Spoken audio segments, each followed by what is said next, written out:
Hello, everybody, and welcome to A Balanced Life here at Black Star Network. Let me tell you, we've been talking about a lot of things over the last couple of weeks. How do we have faith? How do we walk in our purpose? How do we discover balance in the things that are needed in our lives in order to move us forward? Well, today we're going to talk about one of those things that often paralyzes us from being able to be our best selves. Today, we're talking about fear. Now, I will tell you that there is an acronym that most people have heard, and it is called FEAR, false evidence appearing real. And today, our panel, we're going to begin to talk about that for a little bit, because sometimes we can't find balance because we can't get our head on straight. There's a palpitation in our heart. There's something that's going on with us that keeps us from really being able to address those things that will allow us to move forward. So today we are joined by Dr. Jennifer Bishop, Dr. Aaron Bishop, Dr. Terry Whit Bailey, and Dr. Tierney. So all the doctors are in the house today. Hey, everybody. Hello. Hey, I am so delighted that you all are here to talk about one of the words that often puts us in a space of not knowing what to do and often keeps us from being able to put a plan in place to go forward. So I want to start with the bishops, and either of you can go first. Talk to us a little bit about how we can look at fear from a perspective of helping us versus hindering us.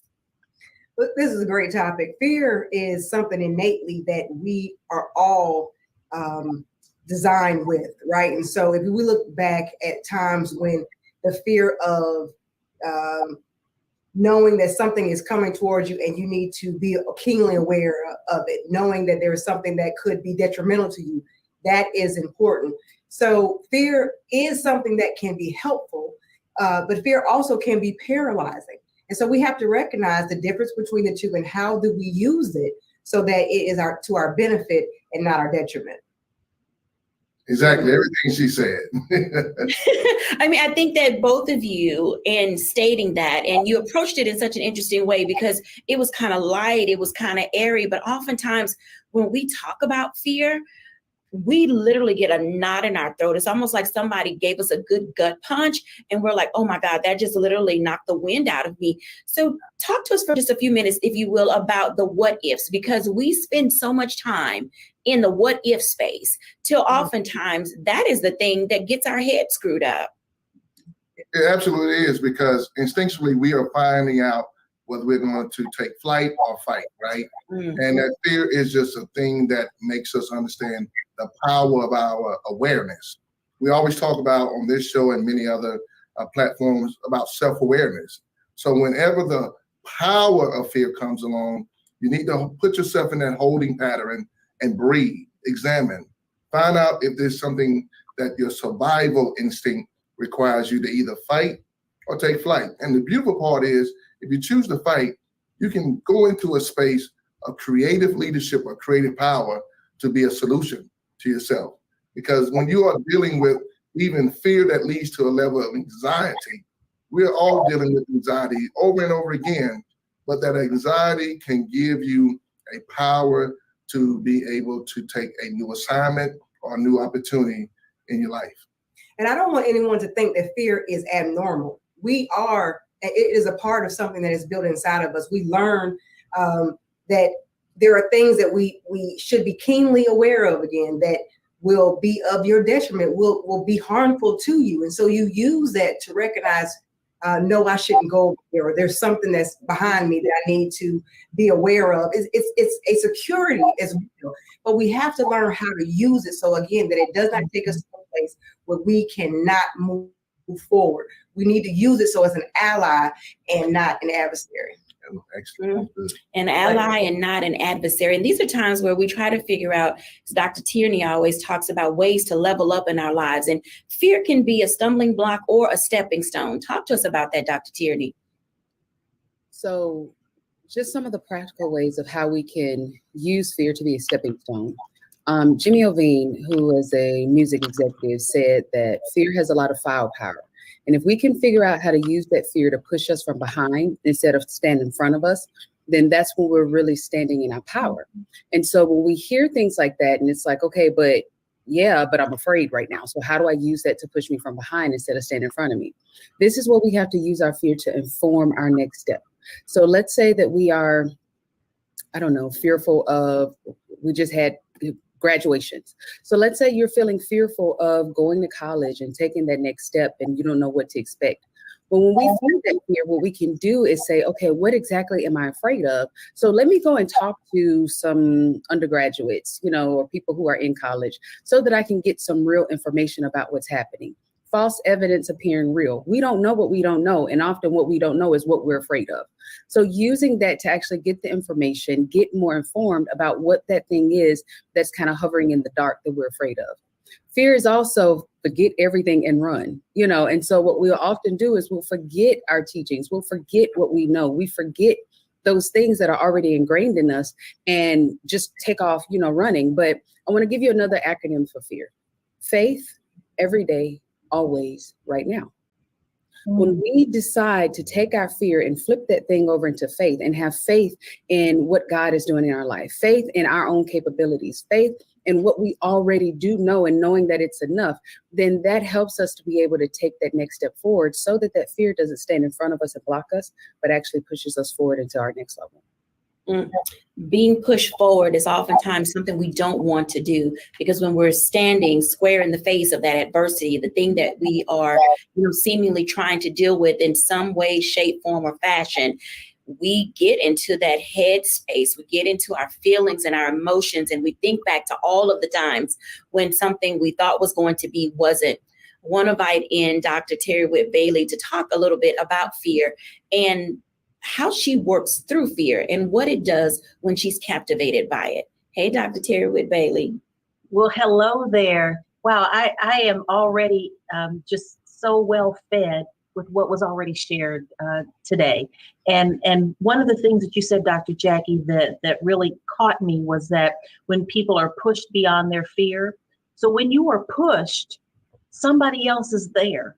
And many times in fear, we think we're by ourselves and we're frozen or paralyzed. I like to use the word paralyzed when I'm in fearful feelings, in my feelings. I isolate myself.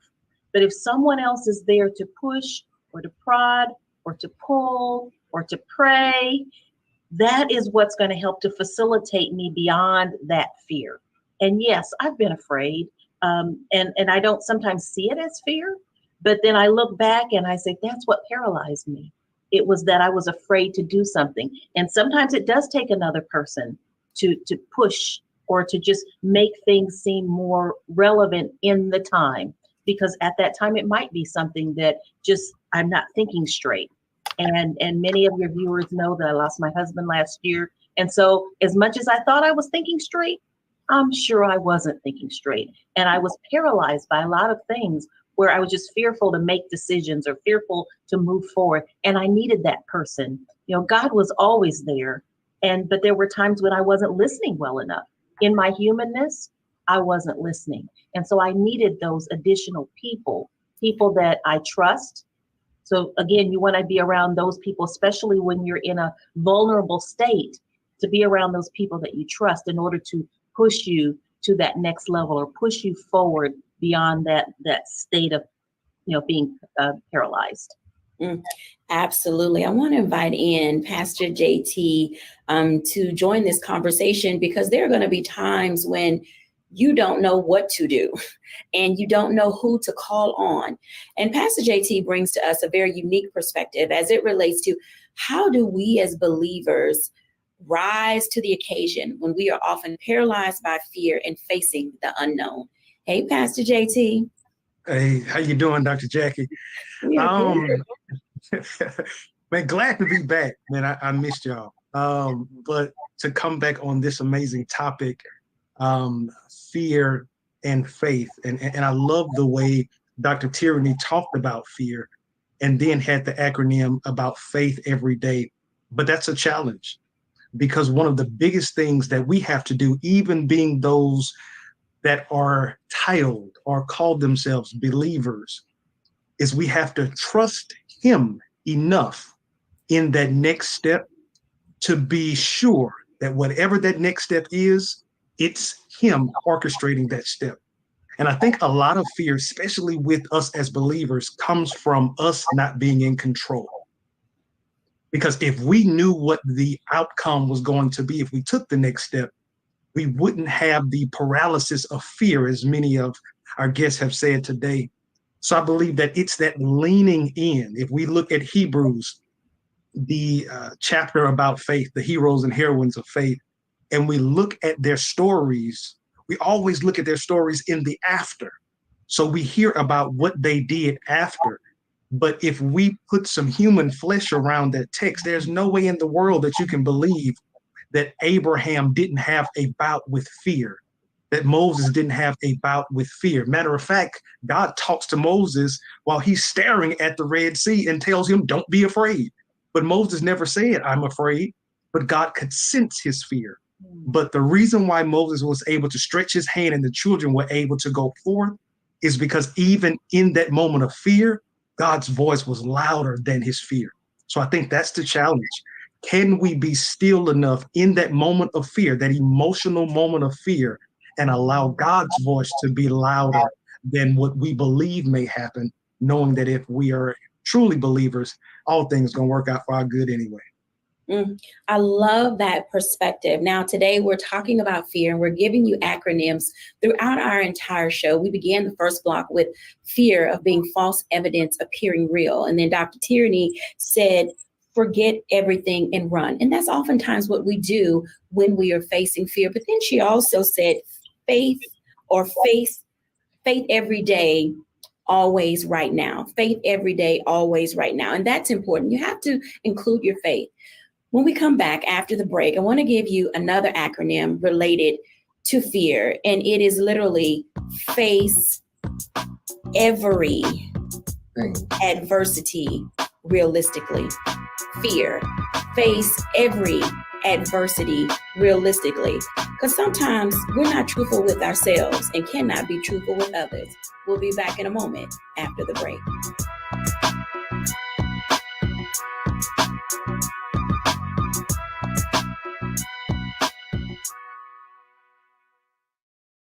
Folks, Black Star Network is here. Hold no punches. I'm real revolutionary right now. Support this man, Black Media. He makes sure that our stories are told.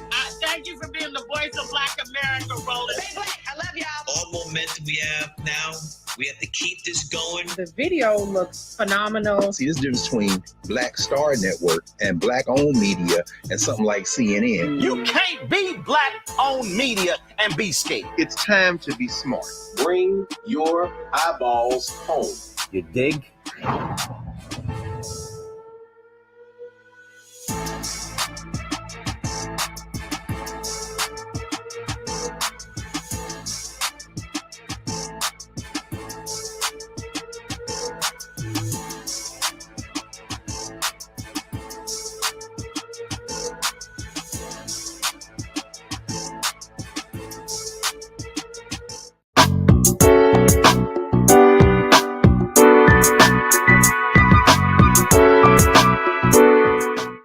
Welcome back, everyone, to A Balanced Life. And as you can tell, there are going to be days when we're trying to put it all together. We are in literally already full force in May in our new normal. And so this new normal brings with it some things that we thought we left behind in the past.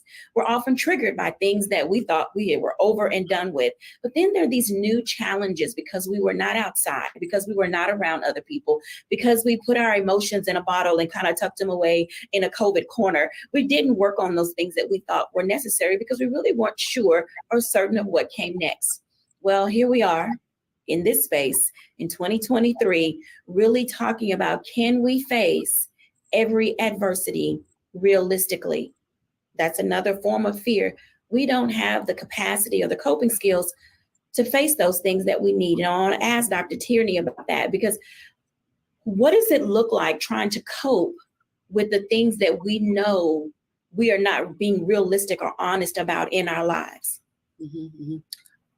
It's very hard to cope or deal with or address the things that we won't first really be real about.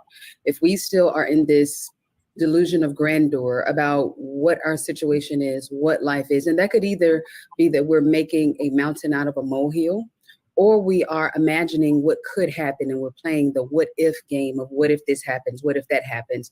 But in either one of those scenarios, we're not in the right now. What is actually right now on my plate, then what that does, it makes us even more anxious, or it can even make us even more depressed. And it's very hard for us to really get a grip on where we are and what's happening because we're in these two camps, So the first thing that we have to do is really just do some grounding.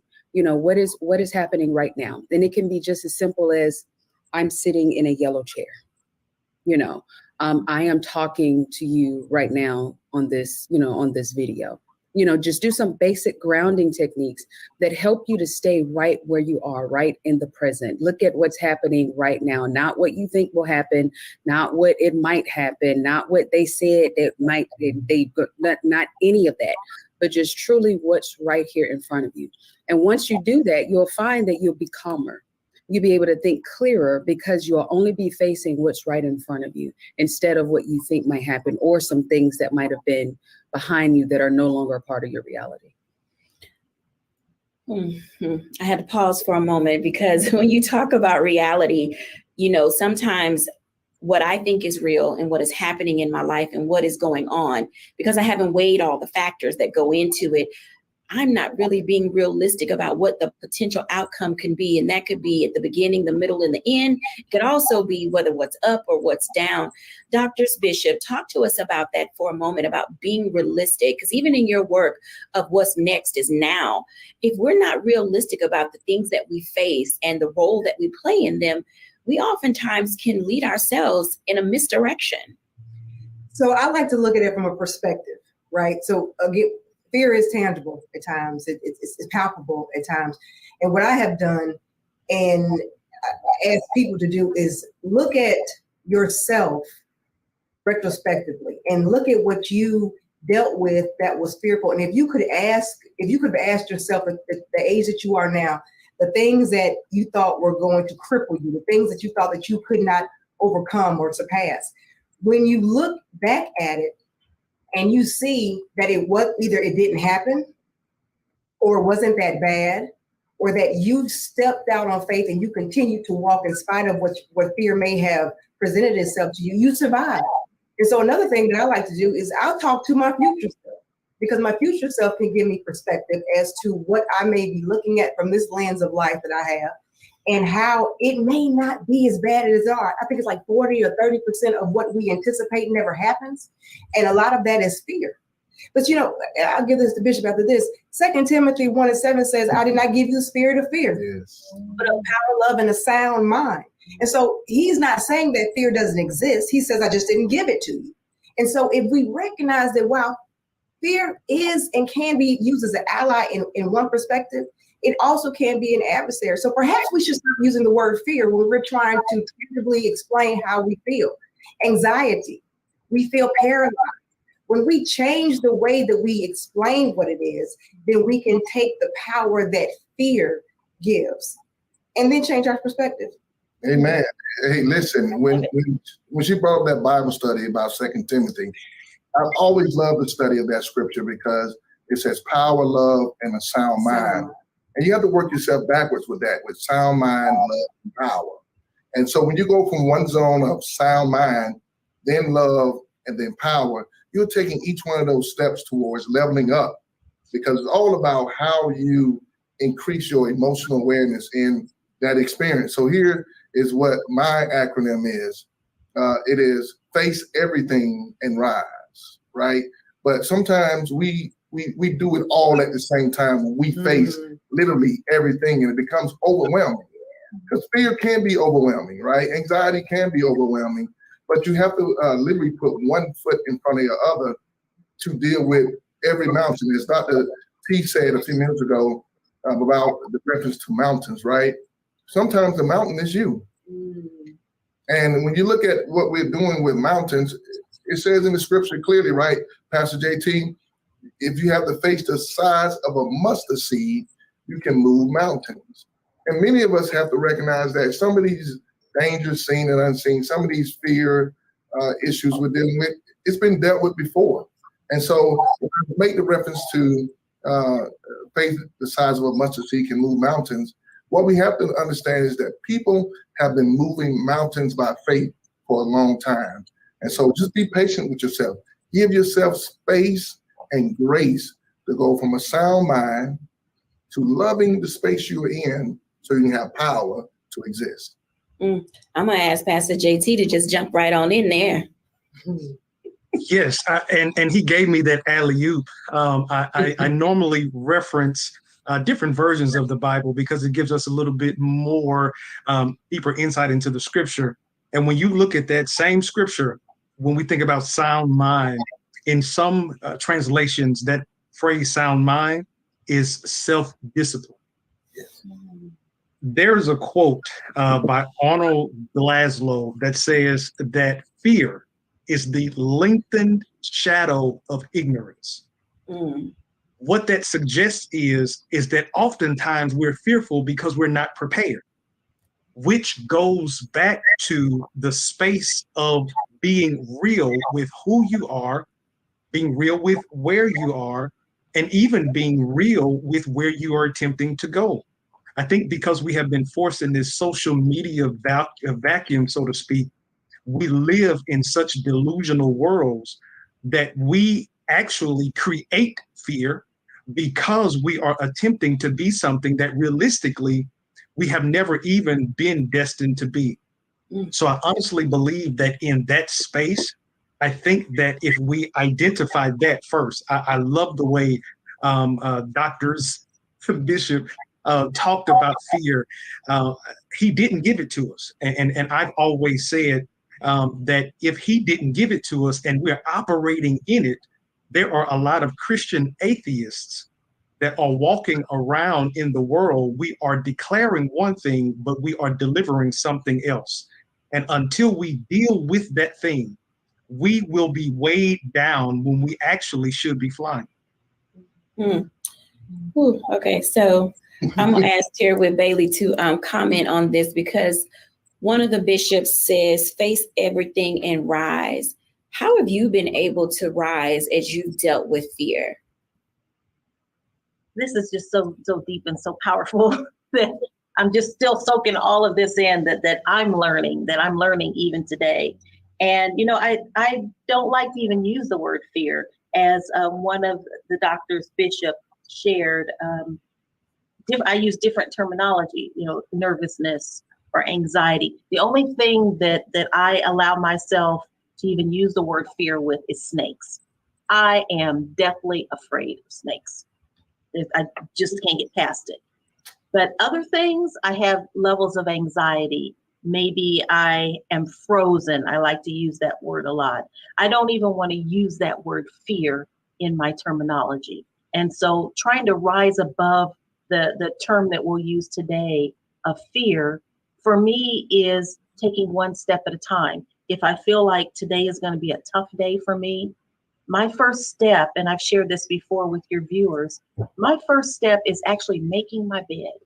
And that may sound trivial to some of your viewers, but for some people, that's an accomplishment to say, okay, I've made it that far. I've made my bed.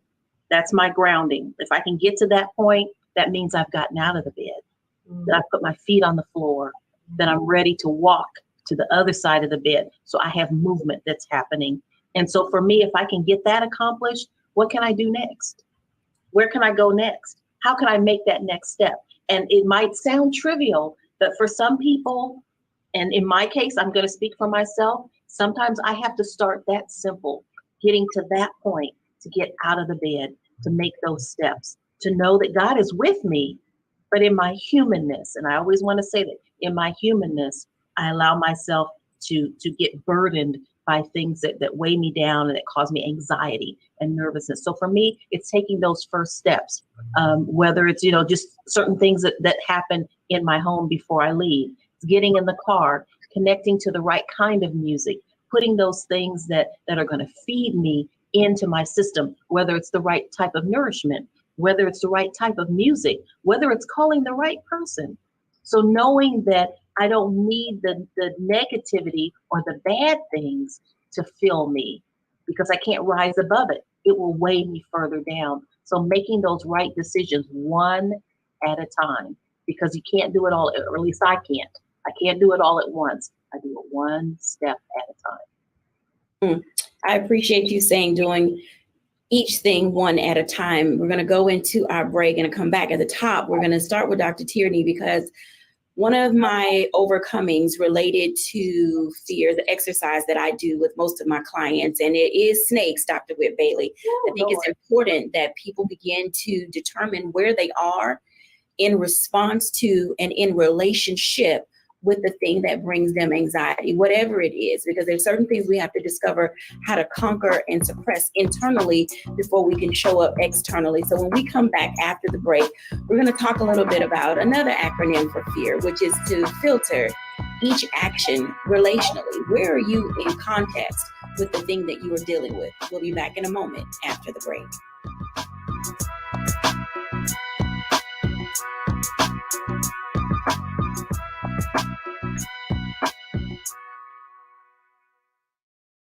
Hatred on the streets, a horrific scene, a white nationalist rally that descended into deadly violence.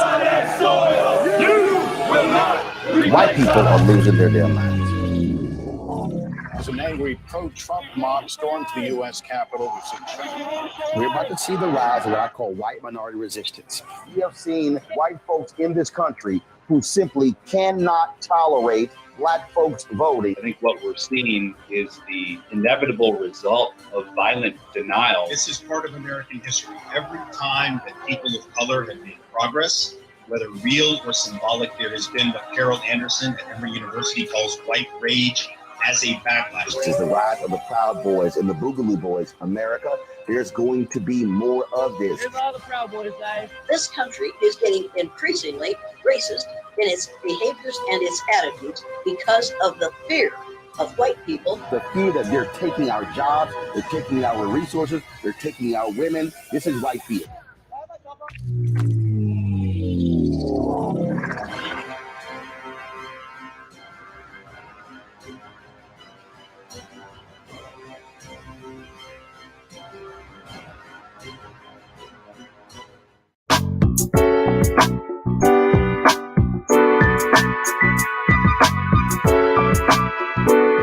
Welcome back, everyone, to A Balanced Life. And as you can tell, we are discovering not only what our fears are, but how to take them, like anything else, one bite at a time, one step at a time, giving us opportunity and space to give ourselves grace, but also to grow. I want to start with Dr. Tierney, because sometimes we don't know how to filter how we feel about the things that we are facing. And oftentimes, having this level of relationship that we have with fear is good. It can be healthy, I think, Dr. Tierney, to allow ourselves to really grapple with, as Dr. Whit Bailey said, with the emotions that she has, as Dr.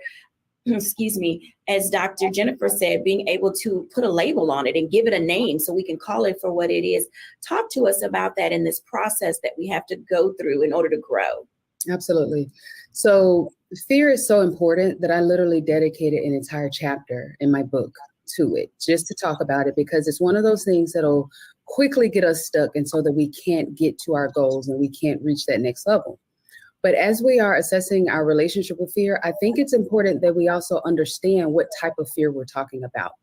So fear is a natural response. It's a natural physical response that we were given in order to help keep us safe. It's that healthy skepticism. So as Dr. Bailey was talking about, that snake on the ground, well, there are some snakes that she does need to make sure that she does not touch, So in our ancestral days, when we were, nomadic and living outside amongst the elements and amongst the animals, we needed to have that healthy skepticism of our environment to make sure that we stayed safe. Now, that type of fear is one that definitely helps to keep us safe. So we're not speaking about necessarily that fear, okay? But it's important that we understand the difference between that fear and then the spirit of fear that we've been assessing earlier. That spirit of fear, that's that psychological fear.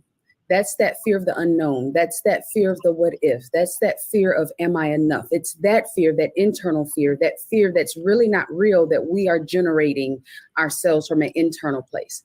We have to make sure that we understand what type of fear are we talking about, and once we understand the type of fear that we're talking about, then we can properly address it and we can properly use it for our benefit and keep it from standing in front of us. So for example, I had a client that told me, I am afraid of dogs. I'm afraid of dogs. I am so afraid of dogs. I'm so afraid of dogs. As she was saying this, she was actually petting my dog. And she's telling me she's so afraid of dogs, but she's petting my dog. And I stopped and I said to her, do you realize that you're petting my dog? And she looked and was like, oh my goodness, but I am so afraid of dogs. There was a past traumatic incident in her past that she then learned and taught herself that I am afraid of dogs. Dogs are bad. But she was petting my dog because somewhere along the way, she'd actually moved past that, but she kept the same narrative without actually allowing her emotions and her life experiences past that point to catch up so that she can learn, oh, dogs really aren't that bad. It's not, I don't have to be afraid of dogs anymore. So we have to take that moment to stop and say, okay, is this something that I'm telling myself, that I've been telling myself on a loop because of a situation that happened, because of something that transpired, that now I've just kept that same energy. And so now I've made that fear into a part of me, a piece of me that is now standing in my way. Is that something I need to go back and assess? Am I still afraid of dogs? Is that something that I need to have that healthy skepticism for? Or is this something that the enemy has tried to use to block me, to stand in my way so that I'm not able to really reach the goals that I want, and I'm just keeping it on the loop and don't even recognize it? So when we're looking at our relationship with fear, we have to understand what that fear is, why it is, and then do the necessary steps in order to unravel that fear so that we can move forward. I think that that's vitally important as you're talking. I want to ask Pastor JT to come into this conversation, because oftentimes switching that narrative in our head is not always that easy. Pastor JT, how do we get people to change the narrative, that negative self-talk, that personal criticism that is constantly there? Because we've heard other people say to us, like Dr. Tierney said, you're not enough, the self-fulfilling prophecy, or your parents were nothing and you're not going to ever be anything. How do we escape those things and change the narrative? I think one of the things that's extremely important, and I say this, and my sister has always said this, is that we need people in our lives that are coaches. I think sometimes it's hard for us to find that thing on our own. I think it's hard sometimes for us to look in the mirror and really be honest with ourselves, because it's just something innately in us that we're always going to find an excuse of why. There are some grown people right now that will tell another grown person, that's just the way I am. You're just going to have to deal with it. And unfortunately, that caps them, because there are some people that's not going to deal with that. So I think the first thing that has to happen, even as it relates to dealing with that negative self-talk, you have to allow somebody the space to come into your life to challenge you to go back to that place and identify, when was the first time that you heard something negative about yourself? I believe that there was one show that we were on and we talked about, it was a financial show, and it talked about our spending habits. And I think the age was 6 or 7. And I believe that it was discovered that many of us are in our 40s and 50s, but we're still behaving like we're 6 or 7 with our financial spending. Do you know there are some adults right now in there now, they're still living out of the brokenness that happened as a child? And so then it even makes it hard for them to accept something positive for somebody else, because now they start to look at that person who's speaking positively in them as to possibly thinking that this person has an angle. Dr. Tierney said something that was so key. She talked about a cycle, and some of us have placed ourselves in a cycle unknowingly that we perpetuate fear in ways that we will create a fearful experience even when it's not there, because we are used to things being a certain way. So I think it goes back to us identifying where was that first negative experience, but then also, and I believe that this is key as well, we have to be mindful of our circle, because we may have some fear mongers in our circle that is causing us to have fear unnecessarily. It's just like if somebody else has a fear and they will that fear on you. One of the acronyms, if I can throw my acronym out there for fear, it's false emotions appearing real. Whose emotion have you attached to your life that now you are afraid of something that before you encountered them, that wasn't your testimony? Somebody else was afraid of heights. You've never been on the 11th floor. So why now, when somebody else who'd been on the 11th floor got scared, they came down and told you how fearful they were, and you're afraid now to go to the 11th floor when your destiny really is supposed to be on the 20th floor?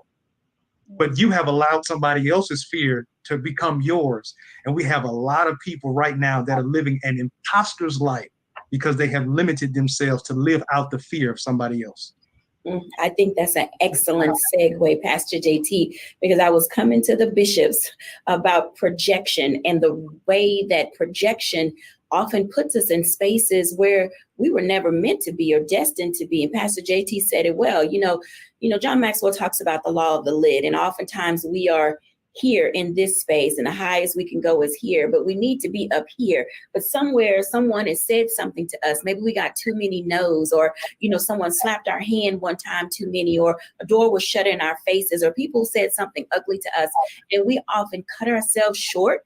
And I think Jennifer Bishop said this maybe a few weeks ago, that sometimes we abort our plan before we actually get to the thing we're meant to be doing. Talk to us about that, Bishops. I think Dr. Tierney said this a couple of shows ago, but I too went skydiving. It was something I had to do. I just had to do it. And so when I boarded the plane and we were taking off, people were asking me, "Are you afraid? Are you scared?" And I said, "No, I just want to do it. Let's go." And so it was a tandem type skydive. And even the person who was videographing and even the person I was going to do the tandem with, he said, "Are you nervous yet? Are you scared?" And I said, "No, let's jump out the plane right now. I'm ready to go." And so they, in that moment, and I don't know why, jumping out of a plane at 16,000 feet above the ground didn't terrify me, but it didn't. And I did not allow other person's projection of what should be terrifying to be on me, so that I did not jump out and do what I wanted to do, what was innate in me that I needed to do. And so what Pastor JT was saying earlier is paramount to all of this. The projection of other person's fear could be transferable if we take it in, if we ingest it. And you have to have that guard up that says, "That's not mine, that's yours. You keep that. It has nothing to do with me." Last thing I'll say is, I was listening to this young lady speak, and she said that she has a son who was just petrified of E.T. He had watched the movie, he was scared of it. And he thought E.T. was in her bathroom, was in the tub. Well, that was the only bathroom they had, so he had to go take a bath. Well, the mother finally said to the little boy, "E.T. is not real. That is not a fear that you need to have, because it is a fictional character. It is not real." So going back to the persons that you have around you, those persons who have experience in what we are afraid of, when we have that relationship with them, and that they can let us know what is real and what's not real and how to overcome it if we do face it, that is an important relationship to have. So perception and projection is critical, and making sure you have the right circle around you is paramount. I've been jumping at the bit to get to this conversation because I'm going to say this quickly, and then I'm going to unpack it. In order to grow through it, you got to go through it, right? And so when you mentioned about snakes earlier, I want to tell you something about snakes, because you got to go from a fear zone to a learning zone to a growth zone. And so imagine at the bottom of the mountain, that's the fear, right? Then by mid-level, you have the learning zone, but the peak of the mountain is the growth zone. Well, here's the truth about snakes. On every mountain, there's a snake line where snakes can't breathe at that elevation. And so when you're dealing with fear or snakes in your life, symbolically, you may be getting to a level where it's a rare air, or where you're projected to go has become such a divine assignment, or just a special opportunity, that snakes are your last part of your climb. And so when I look at even what we are dealing with as trauma that is infused on our life, people have told us we wouldn't be anything, or people told us that we couldn't do something, right? That fear or that anxiety or that nervousness that comes across at that challenge may be something you're dealing with at the bottom of the mountain, but learn yourself, affirm yourself. So as you grow through it, you go through it, because what you're literally doing is elevating your thoughts, elevating your mindset, because you're literally going from a fixed mindset, because fear has been fixated in your life, to a growth mindset. And literally your growth mindset deals with your prefrontal cortex, when you think with the forefront of your mind to look for a new opportunity, a new way. The 2 + 2 may not just equal 4, because that's the fixed mindset. That's the back of the mind. That's how you've been programmed. That's how you've been wired. But maybe 2 + 2 is 22, which means it's a different perspective, a different way you look at something, because you're growing through your learning experience. You're getting past the snake line, and now you're breathing rare air. When we come back after the break, I want to talk to Dr. Terry Whitt-Bailey about that, because she said she was afraid of snakes and she may have to get past her snake line. But a part of that is another one of my favorite acronyms that helped me overcome related to fear. And it was literally facing and factoring in experiences and accepting responsibility. Sometimes it is you, and you got to figure out what you need to do, how your life experiences can propel you forward so that you can move on. We'll be back in a moment after the break.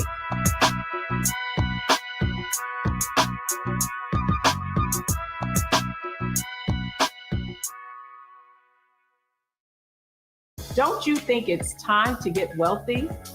I'm Deborah Owens, America's Wealth Coach, and my new show on the Black Star Network focuses on the things your financial advisor or bank isn't telling you.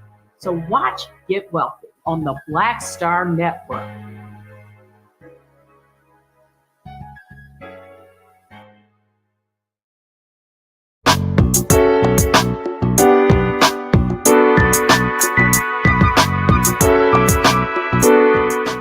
Welcome back, everyone, to A Balanced Life. And you have heard a lot of acronyms today, and I hope that you found one that fits and suits you. I want to talk to Dr. Whitt-Bailey about how we can accept responsibility, looking back at all of our life experiences in order to build a toolkit related to attacking fear and anxiety and all of those other things that seem to keep us from moving forward.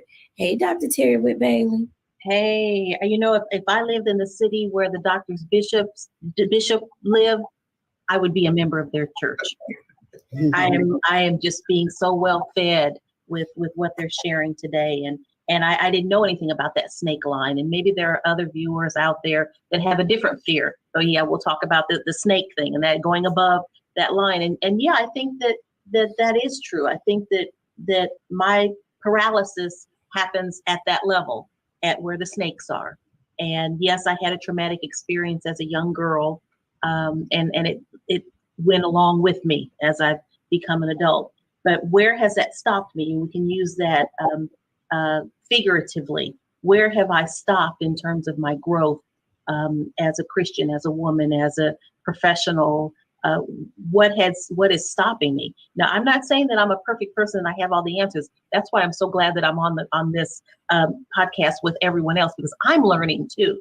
So what do I need to do in order to get beyond that and to know that if I go above that, what I was afraid of is now behind me or below me? And so that was a great analysis, and thank you, Dr. Aaron, for sharing it that way. What is it that I need to do to step over or step beyond or step above so that I can get that behind me in whatever it is that I'm dealing with, in this issue of, being a new widow? What am I freezing with? What am I afraid of? In my case right now, it's trying to figure out what to do with the 5,000 square foot house that I live in by myself now. What do I do with it? How do I figure this out? How do I take that next step? How do I rise above it? How do I get those people that will help me, not the people that will hurt me or that will bring additional fear into my life? How do I get those people to help me to go that next step, to get beyond it so I can get things packed or moved or adjusted? How do I do that? And so finding the right people, increasing my faith, but not just sitting still, standing up and taking those first steps and trying to make that difference for me personally, while others are even watching me, as a professional and as a woman of God, a person who lives in a small town. I know that there are people that are watching me. As an administrator in the work that I do, there are people that are always watching us and seeing how we get through, not how we get stuck. Well, they're watching that too, but how do we get through it? How are we making a difference? How are we getting beyond it? So thank you for that, because that's helping me. That's helping me to know that it's time to take that next step. It's time to put that behind me or under me or away from me so that I can move on. So thank you for that. Absolutely. I think this is a family question. So I'm going to ask everybody this question, and let's roundtable a little bit for our audience today. How do you get to growth? Whether it's how you know you're there, How do you know you can move forward? When do you take time to take another leap of faith? Dr. Tierney, talk to us about that. Yeah, I'm gonna start with you. To think. So the first thing when we're thinking about growth, we have to look at it from our own perspective.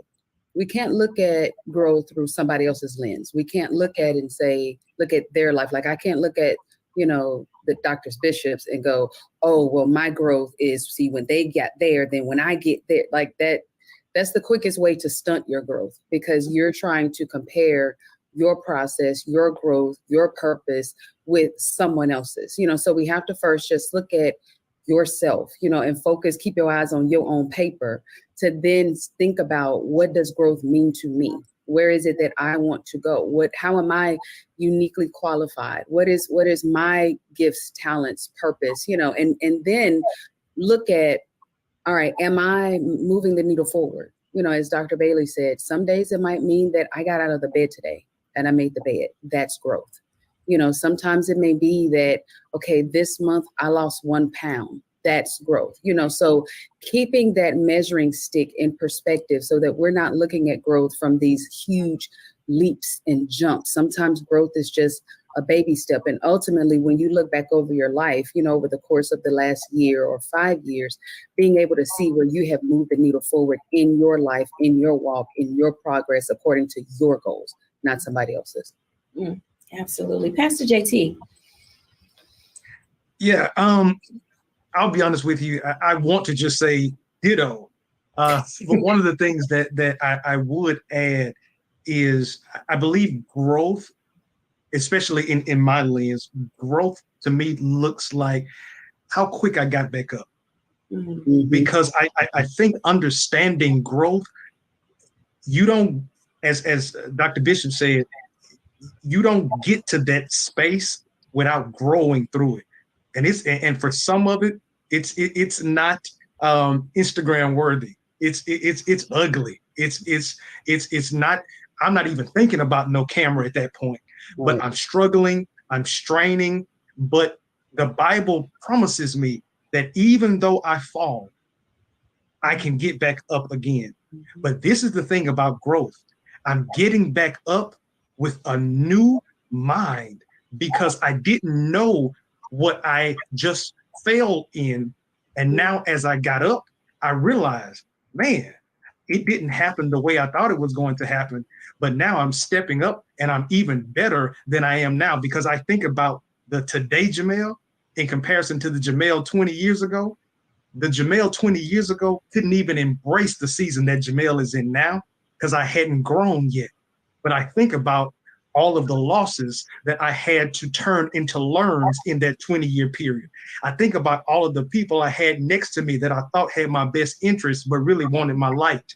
But now as I have gotten to this place, it makes me prepared for this level, knowing that even the next step may be a step that I have to push a little bit harder. But as long as I have that fortitude to get back up, that's growth. And just challenging myself to be better today than I was yesterday, that's growth all within itself. Wow, I think that's powerful. And our audience begins to, attach themselves to some of this positive affirmation, that we're giving today. Dr. Bishop.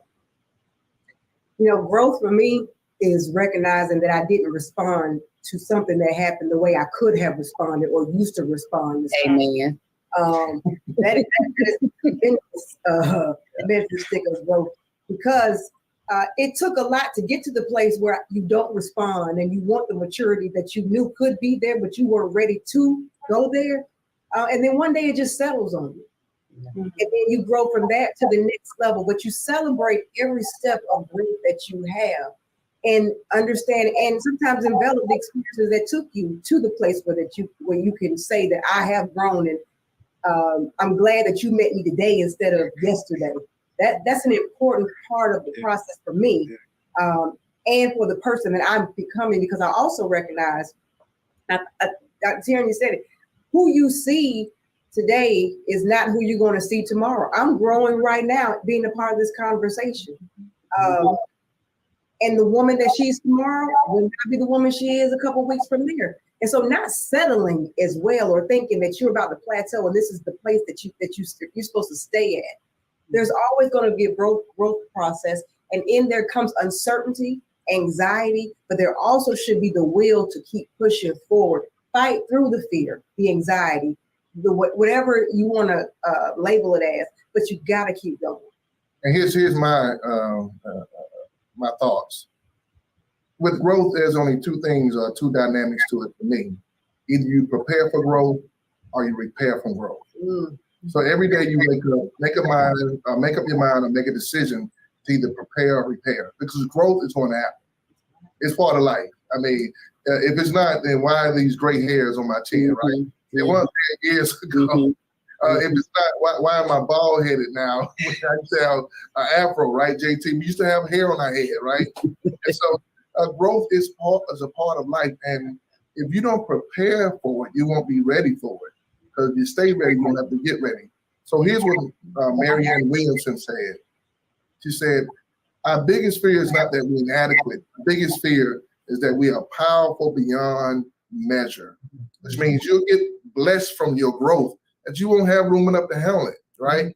But in repairing from growth, you'll get to a place where you are like, it was painful, but it was worth it. I got past the snake line. Yeah. Absolutely. I don't know if I said this before, but one of the exercises that I do with my clients is working with snakes. And the reason that I'm bringing this up again is because it deals with the role that trust plays, because oftentimes we think we have to go through all of it by ourselves, but you have to figure out how and who to bring alongside you. And in the time that we have left, I'm going to ask each of you to share, what is it that you look for when you can trust someone, or you're looking to trust someone to come alongside you to help you overcome the things that you are facing? Start with Pastor JT. Wow. The thing that I look for is if they've gone through something and come out of it. Because as we continue to go through life, we're going to always find those things that we have to go through. But you got to have somebody next to you that has gone through it as well, and you can both push through. Absolutely. Dr. Wynn Bailey. Well, you know, as a woman of faith, there's something about what God does and how God puts somebody in your life.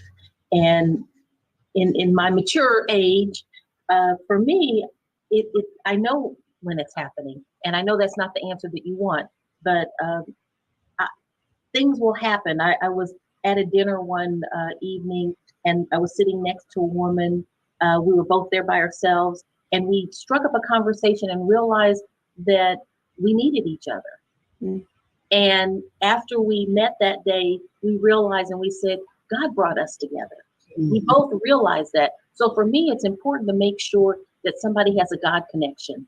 I'm at I'll call it a vulnerable place in my life right now, just trying to get, my equilibrium, trying to figure out life right now. So I need to be around people that understand the power of the word, the power of God, and that are willing to take risks, but through faith.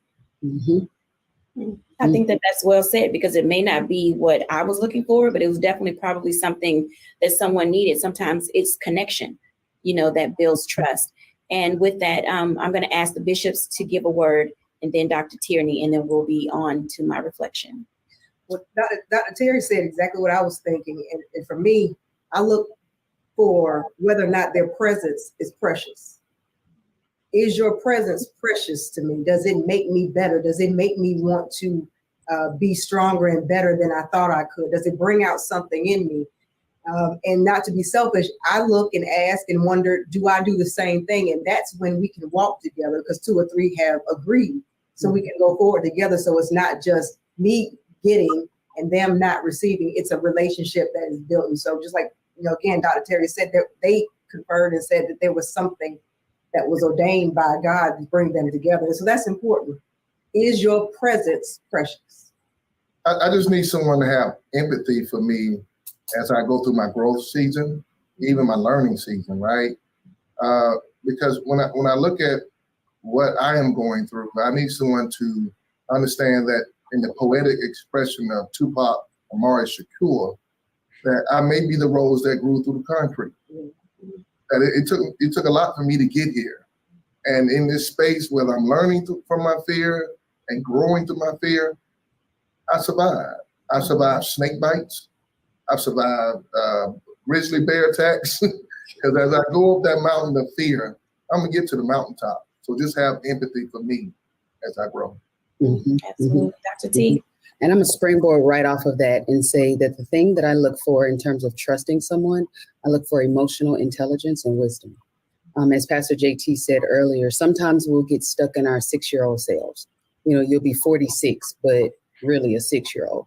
So I look for making sure that that person has that wisdom. You know, we may not have gone through the exact same things, but you may have a level of wisdom that I need to lean into, that emotional intelligence that lets me know you know how to handle me.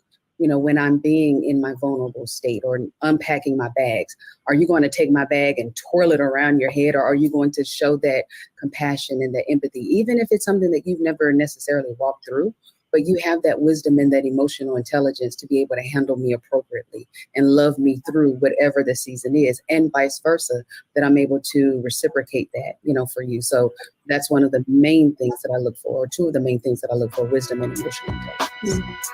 Absolutely. Thank you, everyone, for sharing those wisdom tidbits with our audience. When we come back, I'll give my reflection.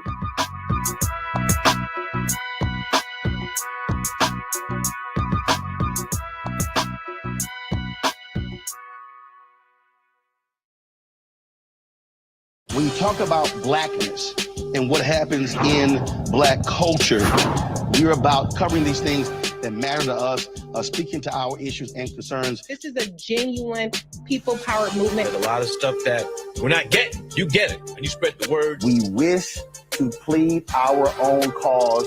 Too long have others spoken for us. We cannot tell our own story if we can't pay for it. This is about covering us. Invest in Black-owned media. Your dollars matter. We don't have to keep asking them to cover our stuff. So please support us in what we do, folks. We want to hit 2,000 people, $50 this month, raise $100,000. We're behind 100,000, so we want to hit that. Your money makes this possible. Take some money orders. Go to P.O. Box 57196, Washington, D.C. 20037-0196. The Cash App is $RM Unfiltered. PayPal is R Martin Unfiltered. Venmo is RM Unfiltered. Zelle is Roland at RolandSMartin.com.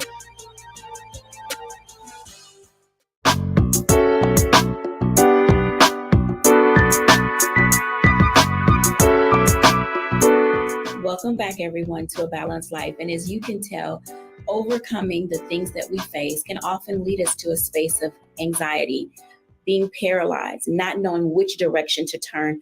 But one thing that we've discovered today is that we do not go this journey alone. There are people who are out there who are willing to help us when we get to the space of knowing that we're ready for help.